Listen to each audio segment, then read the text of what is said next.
Pool కోసం ఇంత క్యూనా, అది కూడా వింటర్ లో.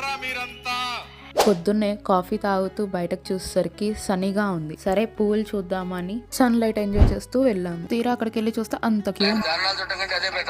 కొన్ని రిటర్న్ అవుతుంటే ఈ గేమ్స్ కనిపించాయి అని వెయిట్ చేస్తూ ఉన్నారు. సరే ట్రై చేద్దామని ఈ బెలూన్ గేమ్ ఆడాం. ఇది ఇచ్చారు. ఇంకా క్యూ ఎక్కడ లేదో అని చూసుకుంటూ వెళ్తే గోకాటింగ్ కనిపించింది. ఎప్పుడు చేయలేదు కదా అని ట్రై చేశాను. బేసిక్ డ్రైవింగ్ నాలెడ్జ్ ఉంటే చాలా అనిపించింది. తర్వాత బంజీ ట్రాంపోలైన్ కూడా చేస్తాను. బౌలింగ్ కూడా ఆడాను. అన్ని ఆడేసి అలసిపోయామని లంచ్ కి వెళ్దాం అని చూస్తే పాపా జాన్స్ కనిపించింది. సో వెళ్ళి half and half pizza order చేశాను. కాసేపటి పిజ్జా పట్టుకున్న ఒక వెయిటర్స్ తిరుగుతూ అనుకునేసరికి సగం పిజ్జా సర్వ్ చేశారు. ఆర్డర్ కన్ఫ్యూజ్ అయ్యామన్నారు. ఫుల్ పిజ్జా కూడా ఇచ్చారు. బాగుంది. తర్వాత పాటరీ వర్క్ షాప్ ఉంది అంటే మన కళాఖండం చూపిద్దామని వెళ్ళాను. పాటరీ అంటే ఏదైనా పాట్ ఆర్ ఫ్లవర్ వాస్ ఇస్తారనుకుంటే ఇవి ఉన్నాయి మన బడ్జెట్ లో. సో అది తీసుకున్నాను.